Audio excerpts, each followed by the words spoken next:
there's a reason that the Constitution is so important and our founding fathers are so important, because they fled that. Yeah. And they set up this country to protect against that. And what's happened is everyone's become so complacent and just tribal in nature that they're allowing it to happen again. I mean, can you really blame the people in power for seizing the power? It's like it's there. It was there for the taking because nobody stood up. No one wanted to get involved in these things. And now I feel like people like you, I mean, even throwing myself into that, because this didn't start out as a political podcast. I was going to say, yeah, you're taking some risk. I've turned it into that. And I don't care if people don't like it. We have an audience, and I think people have got to stand up for what they believe in and protect the more it. the better. And I don't care who disagrees with me on that. I don't. Yeah. And if I say something about California and you don't like it, I don't care. Don't come to Texas. No, there was this saying that was like very big when I was in high school in like the early 2000s, whatever, 2010 or so.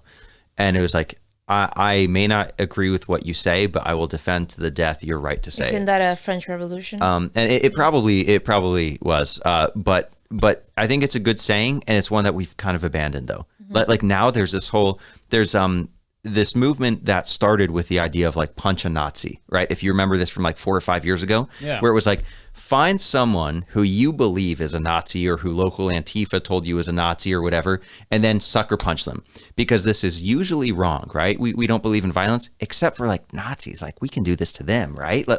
And once you label, it's like label, demonize, and then abuse. Then once someone is labeled and demonized, all abuse becomes necessary. So it's like, we believe in free speech, except for like Nazis. We don't want Nazis to talk, right? Like, and we believe that everyone deserves freedom, except for like Nazis. So like mail them away on cattle cars and get them to re-education camps.